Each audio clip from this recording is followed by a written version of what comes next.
صبح کی نماز تک میں گھر پہنچ گیا تھا۔ میری آمد پر روما کھل اٹھی تھی، مگر پلوشے کا موڈ پہلے ہی کی طرح تھا۔ اسے اکیلے میں گھیر کر میں نے انڈیا مشن کے بارے میں آگاہ کیا، یہ بھی کہا کہ زندگی موت کا کچھ پتہ نہیں، واپس آ سکوں گا یا نہیں، اس لیے ہو سکے تو مجھے معاف کر دو۔ مگر میرے سچ کو سفید جھوٹ خیال کرتے ہوئے اس نے اتنی اہمیت بھی نہیں دی تھی کہ میری جانب دیکھ ہی لیتی۔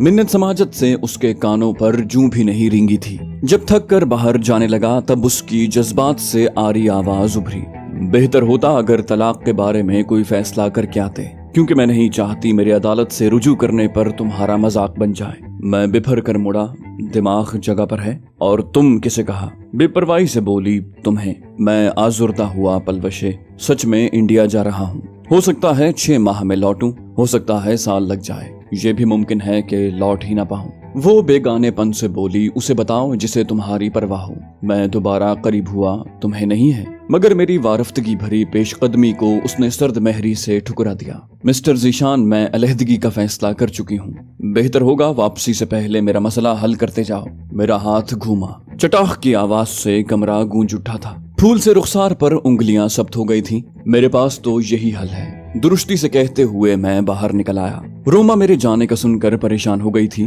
اسے میں نے اجمالاً انصاری صاحب کی کہانی بھی سنا دی تھی۔ وہ مجھے چھیڑتے ہوئے بولی، تو صاف کہے نا جھوٹے اجنبی، مس پرما کی دید کا شوق تمہیں انڈیا لے جا رہا ہے۔ میں وارفتگی سے بولا، کیا دنیا کی کوئی لڑکی میری روما سے خوبصورت اور پلوشے سے پیاری ہو سکتی ہے؟ روما نے انکشاف کیا، آپ کی پلوشے دوبارہ پلو خان بننے کے چکروں میں ہے۔ کل مجھے کہہ رہی تھی اس کے بال کاٹ دوں، میں ششتر رہ گیا تھا، پتہ نہیں کیا مسئلہ ہے کمینی کو۔ روما ہنسی، آپ نہیں جانتے۔ میں نے ہدایت دی، بہرحال تم اس کے بال مت کاٹنا۔ روما نے اس بات میں سر ہلا دیا۔ اگلے دن اس نے بھی پلوشا کو سمجھانے کی کوشش کی، مگر اس نے یہ میرا اور ذیشان کا ذاتی معاملہ ہے کہہ کر روما کو نادم کر دیا تھا۔ اس نے تو مجھے پیٹھ پیچھے بھی پیار بھرے تخاطب سے یاد کرنا چھوڑ دیا تھا۔ ہفتے کی دوپہر میں گھر والوں سے ودا ہو کر واپس روانہ ہوا۔ نامعلوم واپسی نصیب میں لکھی بھی تھی یا انڈیا کی سرزمین میرا مدفن بننے والی تھی، یہ فقط میرا علیم و خبیر مالک ہی جانتا تھا۔ اللہ ٹینو کا تعلق سندھ سے تھا۔ گہرا سانولا رنگ، میانہ قامت، شریرہ بدن، عام شکل و صورت کے دیکھنے والے کو کوئی کشش محسوس نہ ہو۔ بظاہر یوں لگتا جیسے سیدھا سادہ دہاڑی لگانے والا مزدور، مزارع یا پریشان حال بے روزگار جوان ہو۔ لہجہ بھی گواروں کا سا تھا، اور پھر سندھیوں کی بول چال سے تو فوراً ان کی پہچان ہو جاتی ہے، مگر بباطن بے ضرر اور عام نظر آنے والا جوان، چست و چالاک، چاقو چوبند اور ہر دم چوکنا اور تیار ایسا کمانڈو تھا جس کی نظریں عقاب کی طرح شکار کو تاڑتی تھیں۔ دست بدست لڑائی میں طاق، اسلحے کا شناور، بارودی پھندوں اور IEDs لگانے میں ماہر، بھیس بدلنے میں مشاق، تجربہ کار اور منجھا ہوا کمانڈو تھا۔ اس میں مشکلیں جھیلنے اور مصائب کا سامنا کرنے کی قوت اور برداشت عام آدمیوں سے کئی گنا زیادہ تھی۔ سنیچر کی شام ہماری طویل بیٹھک ہوئی۔ اللہ ڈینو دیر سے پہنچا تھا اور تب تک انصاری صاحب اس کے بارے میں تفصیل بتا چکے تھے۔ اس کی آمد پر رسمی تعارف کے بعد کام کی بات شروع ہوئی۔ بہت سی خبریں زیر بحث لائی گئیں، لاہے عمل طے ہوئے، ڈھیر ساری تجاویز پر غور ہوا، ممکنہ خطرات سے نبٹنے کے منصوبے بنائے گئے، ہمدردوں اور کام آنے والوں کی شناخت اور پتے ذہن نشین کیے گئے۔ ایسے افراد جن سے عارضی طور پر کام لیا جا سکتا تھا ان کے بارے میں ہدایات ملی۔ اس کے علاوہ بھی انصاری صاحب نے اپنے تجربات کا نچوڑ اور انڈیا میں کام کرنے کے طریقوں سے واقفیت دلائی۔ ساری رات ہمارا سبق شروع رہا، صبح نماز پڑھ کر سونے کا موقع ملا، اور یہ بے ضابطہ تربیت اگلے 2 روز تسلسل سے جاری رہی۔ انصاری صاحب محبت، شفقت اور جانفشانی سے ہمیں سکھاتے رہے۔ انہوں نے ضروری مشورے اور نصیحتیں 20 بار دہرائیں۔ ہم اپنے ساتھ لکھا ہوا مواد نہیں لے جا سکتے تھے، اس لیے متعلقہ لوگوں کے نام، پتے اور فون نمبر ہمیں یادداشت میں محفوظ کرنا تھے۔ اس ضمن میں مجھے تو کوئی مسئلہ نہیں تھا، انصاری صاحب کے ایک بار بتانے پر ہی میں نے ضروری معلومات ذہن نشین کر لی تھی۔ اللہ ڈینو بھی تربیت یافتہ کمانڈو تھا۔ 3 دن کی مسلسل دہرائی کے بعد اسے بھی کوئی شبہ نہ رہا۔ اس دوران ہمارے شناختی کاغذات بھی بن گئے تھے، اور پھر ایک دن ہم جانے کو تیار تھے۔ بدھ کو عمان کی پرواز تھی۔ ہم اپنے اصل پاسپورٹ پر امان پہنچے تھے۔ وہاں 2 دن گزار کر ہم نے انڈیا کا رخ کرنا تھا۔ اس دوران ہمارے جعلی پاسپورٹوں پر 2 مختلف تواریخ درج کی گئیں۔ میرے پاسپورٹ پر 1 سال پہلے انڈیا سے امان آمد کا اندراج ہوا، جبکہ اللہ ڈینو کے پاسپورٹ میں 1.5 سال پہلے کی تاریخ لکھی گئی۔ ہفتے کو ہم ممبئی روانہ ہوئے۔ پاکستانی پاسپورٹ اور شناختی کارڈز وغیرہ ہم نے عمان میں ہی اپنے خاص آدمی کے پاس چھوڑ دیے تھے۔ اب ہم راجہ ذیشان حیدر اور اللہ ڈینو کی بجائے سندیپ چوپڑا اور گوپال چند تھے۔ دونوں کا ایک دوسرے سے کوئی تعلق نہیں تھا۔ ہماری سیٹیں بھی علیحدہ تھیں۔ جہاز نے مسقط ہوائی اڈے سے پرواز بھری اور ممبئی روانہ ہوئے۔ ممبئی کی حیثیت انڈیا کے لیے ویسی ہی ہے جیسی پاکستان کے لیے کراچی ہے۔ کراچی کی طرح ممبئی بھی ساحلی شہر ہے اور آبادی اور رقبے کے لحاظ سے کراچی سے بڑا ہے۔ اگر اس کے نقشے کو غور سے دیکھیں تو یہ 3 اطراف سمندر سے گھرا ہوا ہے اور جو جگہ بچ جاتی ہے وہاں دریا نے گھیرا ہوا ہے۔ یوں ممبئی ایک جزیرے کی شکل اختیار کر گیا ہے۔ دھریندر شکلا کا پرانا ٹھکانہ آگرہ میں تھا، لیکن بھارت کے چند بڑے شہروں میں اس کی رہائش گاہیں موجود تھیں۔ مسلسل کام کی وجہ سے وہ شاذ و نادر ہی کسی جگہ ہفتہ 1.5 ہفتہ گزار پاتا۔ اس کا کاروبار نہایت منضبط بنیادوں پر چل رہا تھا۔ اس کی انتظامیہ میں قابل بھروسہ اور اعلیٰ صلاحیتوں والے شامل تھے۔ اس کے محافظوں میں بڑی تعداد انڈین آرمی کے ریٹائرڈ کمانڈوز کی تھی۔ بعض تو نوکری کے اختتام سے پہلے ہی مستعفی ہو کر اس سے آن ملے تھے کہ اس نے انڈین آرمی سے زیادہ مراد اور تنخواہ کی پیشکش کی تھی۔ سچ کہیں تو وہ ایک مافیا کی حیثیت اختیار کر گیا تھا۔ پرما کو اس نے کس شہر میں رکھا ہوا تھا اس بارے میں انصاری صاحب لا علم تھے۔ شروع میں انہوں نے اپنی بیٹی کو آگرہ سے اغوا کروانے کی ناکام کوششیں کی، جس کی وجہ سے دھریندر شکلا نے نہ صرف پرما کی حفاظت بڑھا دی تھی بلکہ اسے آگرہ سے کسی نامعلوم مقام پر منتقل کر دیا تھا۔ اس کی تعلیم جاری تھی۔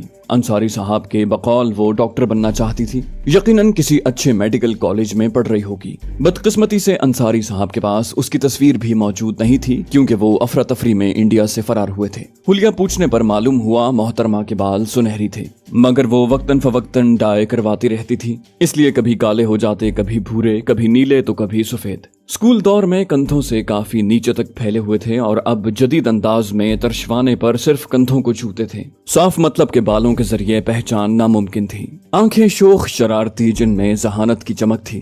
زبان خاموش بھی ہوتی تو آنکھیں بولتی محسوس ہوتی۔ ہر نوجوان شرارتی لڑکی کی آنکھیں ایسی ہی لگتی ہیں، کشادہ پیشانی، روشن اور معصوم چہرہ۔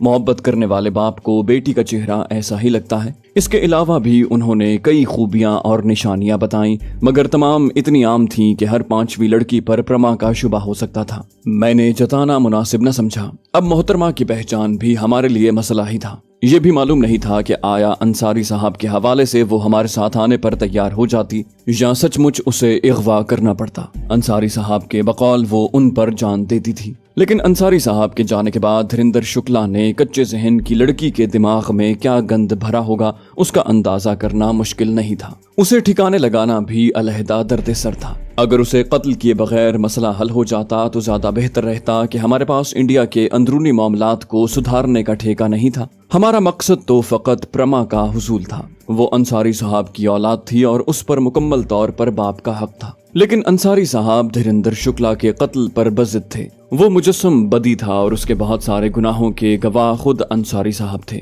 اس کے علاوہ انہیں یہ بھی خوف تھا کہ وہ پرما کو پاکستان سے بھی اغوا کروانے کی کوشش ضرور کرتا۔ انصاری صاحب بیٹی کو کب تک چھپا سکتے تھے؟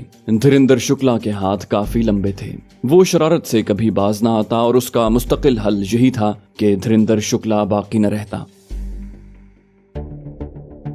ہم ممبئی کے چھترپتی شیواجی انٹرنیشنل ایئرپورٹ پر اترے۔ پاکستان ہو یا انڈیا، دونوں ممالک کی خفیہ ایجنسیوں کے افراد بین الاقوامی ہوائی اڈوں پر کثیر تعداد میں موجود رہتے ہیں۔ ان کا کام ملک دشمن عناصر کو تاڑنا، ان کا پیچھا کرنا اور ان کے گرد شکنجا کسنا ہوتا ہے۔ کوئی بھی جاسوس صرف کاغذات کے بلبوتے پر نہیں پکڑا جاتا اور نہ بین الاقوامی ہوائی اڈوں پر اترنے والے مسافروں کی تعداد اتنی کم ہوتی ہے کہ ایجنسیاں ہر ایک کے کاغذات جانچ سکیں۔ ایئرپورٹ کا عملہ کاغذات کی جانچ پڑتال باریک بینی سے کرتا ہے، لیکن جالساز بھی کچی گولیاں نہیں کھیلتے کہ ان کے بنائے کاغذات آسانی سے پکڑے جا سکیں۔ ایجنسیوں کے پاس جاسوسوں کو پہچاننے کے مختلف گر اور طریقے ہوتے ہیں۔ اس میں قیافہ شناسی، جاسوس کا اکیلا ہونا یعنی بیوی بچوں کے بغیر سفر کرنا، ان کے پاس مختصر سامان کا ہونا، انہیں ہوائی اڈے پر وصول کرنے کو خاندان کے کسی فرد کا نہ آنا، آدمی کا خامخواہ دائیں بائیں چوکنے انداز میں گھورنا۔ खौफजदा या घबराया हुआ नजर आना, मुस्तकिल ठिकाना न होने के बायस अक्सरियत का होटलों और मेहमान खानों में रहना और भी बहुत सी वजूहात से जासूसों की पहचान होती है। रोजाना सैकड़ों हजारों अफराद की बैरून मुल्क से आमद होती है। एजेंसियों ने हर मुल्क से आने वाले अफराद को मुख्तलिफ दर्जों में बांटा होता है, जिनमें कुछ ममालिक से आने वाले अफराद को ज्यादा बारीक बीनी और एहतियात से जांचा जाता है। एजेंसियों वाले मशकूक अफराद का ताक़ुब और दूर दूर से निगरानी करके अपना शुबा रफा करते हैं। कागजात के मुताबिक हम साल डेढ़ के बाद अमान से लौट रहे थे और किसी ऐसे फर्द का मुख्तसर सामान के साथ सफर करना अजीब लगता है। तभी मेरे पास 2-3 बड़े सूटकेस थे जिनमें मर्दों, औरतों और बच्चों के कपड़ों के अलावा मुख्तलिफ किस्म के खिलौने वगैरह भरे हुए थे। कागजात की जांच पड़ताल करवा कर मुझे सामान के इंतजार में बैठना गवारा नहीं था। वतन अजीज की तरह वहाँ भी काम निकलवाने को तस्वीरी कागज इस्तेमाल होते हैं। गांधी की तस्वीर की पूजा राम, कृष्ण और भगवान से ज्यादा की जाती है। पुराने मुसाफिर ऐसे चुटकुलों से वाकिफ होते हैं कि कैसे थोड़ी सी नकदी खर्च करके इंतजार से बचा जाए। गो बैनुल अक़वामी सफर का मुझे ज्यादा तजुर्बा नहीं था, लेकिन अंसारी साहब के पुरमगज वाज यादाश्त में जिंदा थे। चंद सौ की कुर्बानी देकर मैं अपने सामान के साथ एयरपोर्ट से बाहर निकला। पार्किंग में टैक्सी ड्राइवर से भाड़ा तय करते हुए काफी मगजमारी की कि ये भी इंडियन अवाम की फितरत की अक्कास है। खुद को मशकूक होने से बचाने को ये ड्रामा भी जरूरी था। टैक्सी के पार्किंग से निकलने से पहले अल्लाडीनो कंधे से बैग लटकाए एक बड़ा बैग खींचता हुआ नमूदार हुआ। उसने हाथ उठाया। टैक्सी ड्राइवर यकीनन न रुकता, मगर मेरे कहने पर ब्रेक दबा दी। भाई चंद्रगांव जाना है। मैंने समंदर किनारे मौजूद वसाई टाउन का बताया था। चंद्रा उससे पहले आता था, तभी मैं जल्दी से बोला, इसे भी साथ ले चलते हैं, रास्ते में उतार देंगे। टैक्सी ड्राइवर सौदेबाजी पर उतर आया। 500 ज्यादा लगेंगे। जरा से मोल तोल पर 350 जायद देने पर मामला खत्म हुआ। वसाई टाउन एयरपोर्ट से 50-60 किलोमीटर दूर था। थोड़ी देर बाद टैक्सी वसाई टाउन की तरफ रवाना हुई। अल्लाडीनो अकबी नशिस्त पर बैठ गया। मैं ड्राइवर के साथ बैठा था। रास्ते में हम दोनों अनजान मुसाफिरों की तरह शनासाई बढ़ाने लगे। माशी मसाइल, बहनों का जहेज, परदेश की नौकरी में मुश्किलात, बढ़ती हुई महंगाई, बच्चों के तालीमी अखराजात वगैरह मुमासिल मसले थे जिन पर हम महवे गुफ्तगू रहे। ड्राइवर बेचारा भी इन्हीं हालात का डसा था। जोरों शोर से शामिल गुफ्तगू हो गया। घंटा डेढ़ बाद हम वसाई पुल से गुजर कर दरियाए उल्लस अबूर कर चुके थे। आगे रश कम था। टैक्सी की रफ्तार में इजाफा हुआ। जूचंदर जाने को हमें हाईवे छोड़कर लिंक रोड पर मुड़ना पड़ा, जो जूचंदर गांव से होकर वसाई पुल जाता था।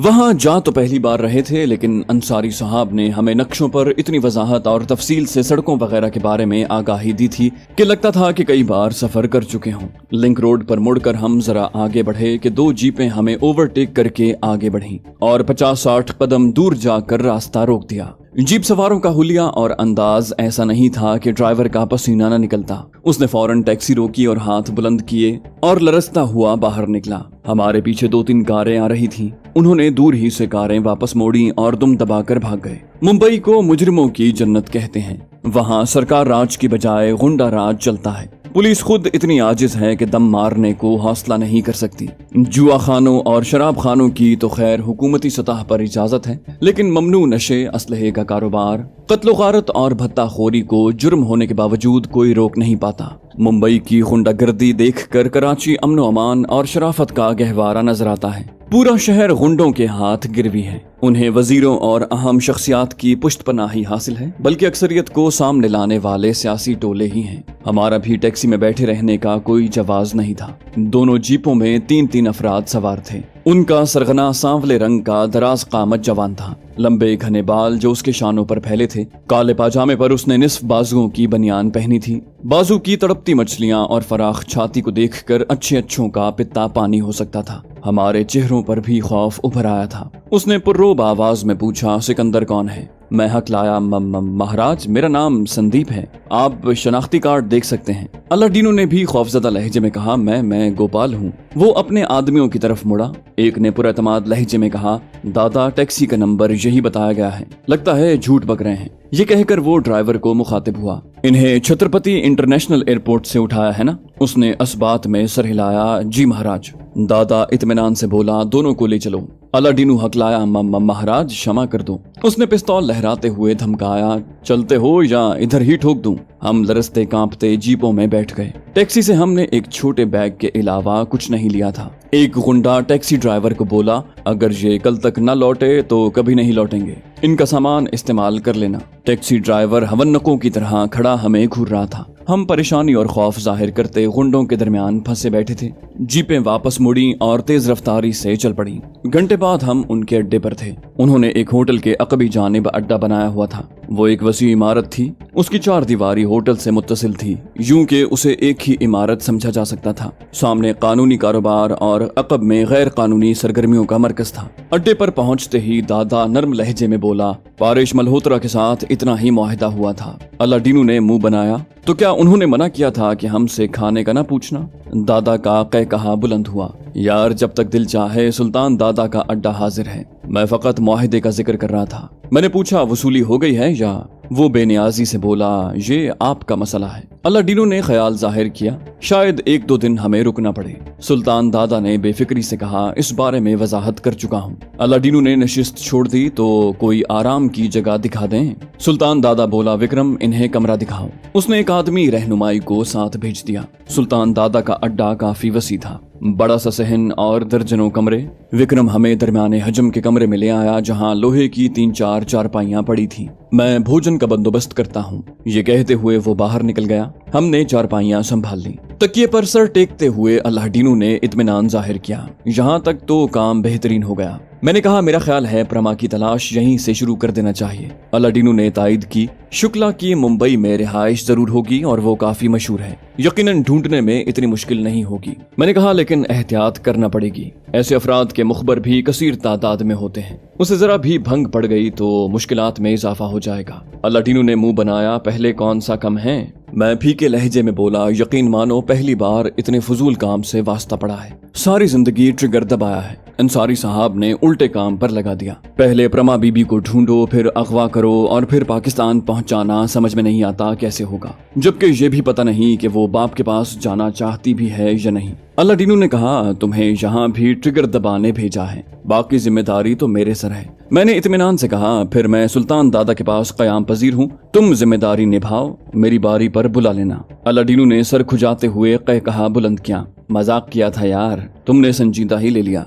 विक्रम खाने के बर्तनों के साथ नमूदार हुआ और हम बहस छोड़कर खाने की तरफ मुतवज्जे हो गए। बर्तन मेज पर रख कर उसने हमारी पसंद पूछी, क्या पीना पसंद करेंगे? विस्की, स्कॉच, शेरी, देसी, सब मौजूद है। अलादीनू इत्मीनान से बोला, व्हाइट बियर। उसने सवालिया लहजे में दोहराया, व्हाइट बियर? अलादीनू ने वजाहत की, मतलब लस्सी। अगर नहीं है तो चाय या कॉफी भी चल जाएगी। बाकी जो मशरूब आपने गिनवाए हैं उन्हें पीने का हौसला नहीं है भाई। विक्रम मुस्कुराता हुआ बाहर निकल गया। अलादीनू ने ख्याल जाहिर किया, धीरेंद्र शुक्ला की मुंबई वाली रिहाइश गाह का सुल्तान दादा को यकीनन मालूम होगा। मैंने कहा, मगर पूछ नहीं सकते। अंसारी साहब ने साफ कहा था कि सुल्तान दादा हमें अगवा करके इंटेलिजेंस ताकुब के मुमकिन अंदेशे से निजात दिलाने का जिम्मेदार है और बस। अगर उससे हदफ के बारे में कोई मालूमात लेना मुनासिब होता तो वो वजाहत कर देते। वो मुत्तफिक हुआ, 2-3 दिन तो यहाँ गुजारने पड़ेंगे। मैंने इस बात में सर हिलाया, एहतियात ही में भलाई है। खाने के इख्तिताम तक चाय आ गई थी। प्यालियां हमें पकड़वा कर विक्रम बर्तन समेटने लगा।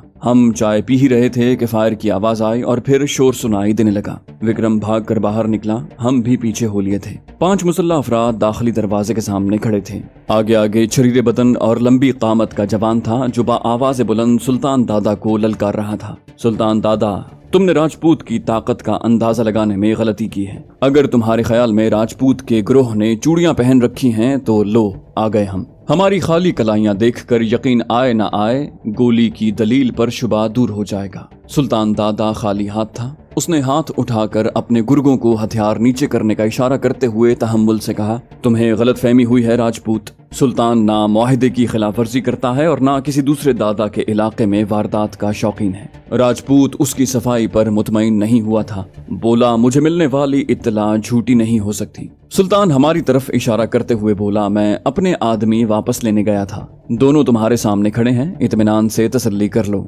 राजपूत के चेहरे पर उलझन उभरी, मैं समझा नहीं। सुल्तान ने वजाहत की, संदीप और गोपाल मेरे पुराने वाकिफकार के जानने वाले हैं। उसने दरखास्त की कि इन्हें चंद दिन अपने पास रखूं। हवाई अड्डे पहुंचा तो ये वहां से जा चुके थे। अपने दोस्त से मालूमात ली और इनके पीछे पहुंच गया। बाकी अगवा का ड्रामा करना इन्हें तंग करने को किया था, वरना तुम्हारी हुदूद में कोई वारदात करना जरूरी होता तो पहले इजाजत लेता। राजपूत ने अपना पिस्तौल जेब में डाला। उसके चेहरे पर हल्की सी खिफ़त उभरी। यकीनन तुम मेरी जल्दबाजी को क्षमा कर दोगे। सुल्तान दादा मुस्कुराया। अगर मेरे हमरा बैठकर एक पैग विस्की पी लो तो इस बारे में सोचा जा सकता है। राजपूत लबों पर फीकी मुस्कुराहट सजाए उसके साथ हो लिया। लड़ाई का माहौल एकदम दावते शराबो तोआम में तब्दील हो गया था। सुल्तान दादा के गुर्गे राजपूत के साथियों को संभालने लगे। हम अपने कमरे की तरफ बढ़ गए।